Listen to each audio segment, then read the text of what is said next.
Hello everyone and welcome to my channel, welcome to a new vlog. তোমরা আমার আগের ব্লগে দেখেছো যে আমি আর আমার বর বিয়ের পরেই একটি রিসর্টে গেছিলাম একদিনের জন্য থাকতে।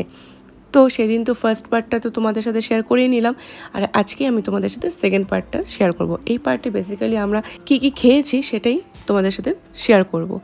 আর তো তোমরা দেখিয়ে নিলে আমরা পৌঁছেই লাঞ্চ করতে চলে গেছিলাম।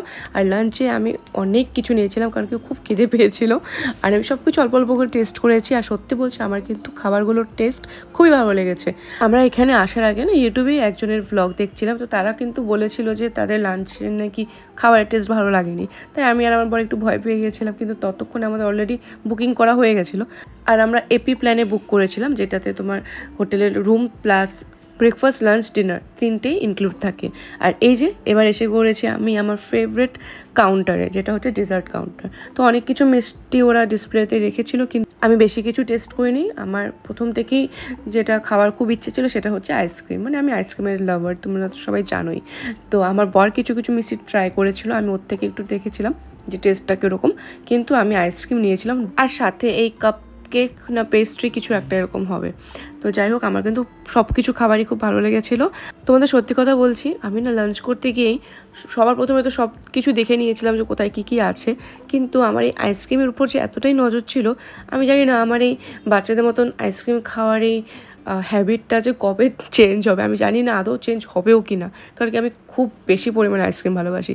যাই হোক, লাঞ্চ শেষ করতে করতে আমাদের অলমোস্ট বিকেল হয়ে গেছিলো, আর আমরা একটু সাইডে বসেছিলাম, যে দেখলাম যে না একটু এক দুইজন করে লোকজন নামছে এই সুইমিং পুলে। তাই আমরাও ভাবলাম যে এবার নামা যেতে পারে। আর আমি যেহেতু ওই হেয়ার ক্যাপটা আনিনি, তো তার জন্য সেখান থেকে আমি কিনে নিয়েছিলাম, কারণ ক্যাপ ছাড়া ওখানে অ্যালাউ করছিল না সুইমিং পুলে নামতে। তো আমি তখন এই ব্লগে বলছিলাম যে জলটা খুবই গরম। আমি তখন খেয়াল করিনি যে আমার ভিডিওটা রেকর্ডই হচ্ছিল, মানে জাস্ট সাউন্ডটা রেকর্ড হচ্ছিল না।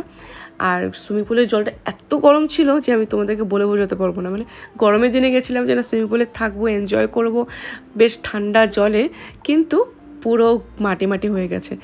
সেই গরম জলেই আমি আর আমার বর মোটামুটি 2-2.5 ঘন্টা ছিলাম। তারপর আমরা আবার ড্রিঙ্ক নিলাম। আমি নিয়েছিলাম মশলা কোল্ড ড্রিঙ্কস, আর ও নিয়েছিল কিছু মইতো ছিল, আমার এখন ঠিক মনে পড়ছে না নামটা। তারপর রুমে গিয়ে শাওয়ার নিয়ে ড্রেস চেঞ্জ করে আবার চলে এসেছিলাম ডিনার করতে। তো ডিনারে দেখো ভালোই ছিল, বুফেতে অনেক কিছুই ভ্যারাইটিস ছিল, কিন্তু আমার না ঠিক ডিনারটা ভালো লাগেনি। কারণ কি পোলাও, যেটা আমার এখনও মনে আছে, পোলাও খাচ্ছিলাম মানে পুরো পাথর পাথর, মানে হার্ড ছিল। আর পোলাও শেষও হয়ে গেছিলো, আমাদের অনেক টাইম ওয়েট করতে হয়েছিল।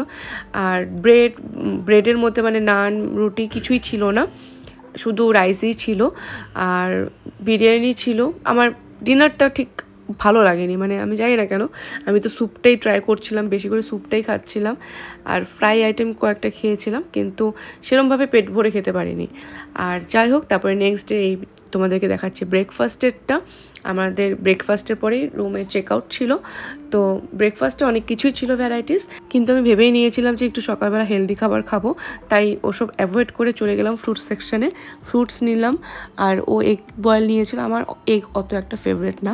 আর আমি ওয়াফেলস নিয়েছিলাম, সেটা আমি লাইফ কাউন্টার থেকে বানিয়ে নিয়েছিলাম। তারপরে জুস নিয়েছিলাম। বাস এই আমার ব্রেকফাস্ট ছিল। আর আমার বর চা নিয়েছিল, বাস এতটুকুই ছিল, আর কিছু খাইনি। আর কারণ কি আর কিছু খেতেও ইচ্ছে করছিল না। হ্যাঁ, আমার বর ডোসা নিয়েছিল, ডোসা খেয়েছিল ওই লাইফ কাউন্টার থেকে, ও বানিয়েছিল আর আমি বানিয়েছিলাম ওয়াফেলসটা। ব্রেকফাস্টের খাবারগুলোও কিন্তু ভালোই লেগেছিল, শুধু না এই ডিনারটা নিয়েই স্যাটিসফাই আর হতে পারলাম না। তো এখন আমরা চেক আউট করছি। তোমরা ব্লগটা দেখে আমাকে জানাবে নিশ্চয়ই যে তোমাদের ব্লগটা দেখে কীরকম লাগলো।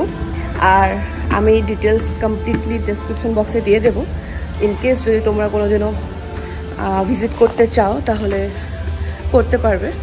আর হ্যাঁ, যেরকম বলেছিলাম, আমার ব্রেকফাস্ট আর লাঞ্চের খাবারগুলো টেস্ট ভালো লেগেছিলো, কিন্তু ডিনারের টাইমে না খাবারগুলো অত একটা টেস্টগুলো আমার ভালো লাগেনি।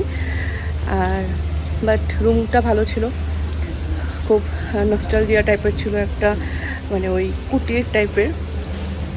আর যেগুলোতে আমরা সচরাচর আজকাল থাকি না, মানে ওই ফিলটা পেয়েছি, ভালো লেগেছে। আর চারদিকটা খুবই সুন্দর, গাছপালা দিয়ে ভর্তি। কিন্তু গরম, ঠান্ডার দিনে অ্যাকচুয়ালি ঘুরে বেশি মজা, গরমের দিনে ততটা মজা নেই। অ্যাক্টিভিটিসও করেছিলাম, আমরা সাইক্লিং করেছিলাম, আর সুইমিং করে খুব ভালো লেগেছে। সুইমিং আমি পারি না, সুইমিং পুলে নেমে খুব ভালো লেগেছে। আমরা মোটামুটি 2-2.5 ঘন্টা ওখানেই ছিলাম, কিন্তু জলগুলো গরম ছিল। তো বাস আজকের জন্য এতটুকুই ছিল। দেখা হচ্ছে আবার পরের ব্লগে। তোমাদের ব্লগটি দেখে কেমন লেগেছে আমাকে নিশ্চয়ই কমেন্টে জানাবে। যদি ভালো লেগে থাকে তাহলে লাইক করে দিও আর চ্যানেলটি সাবস্ক্রাইব করে দিও। তো দেখা হচ্ছে আবার পরের ব্লগে। ততদিন পর্যন্ত stay happy, stay healthy and bye bye.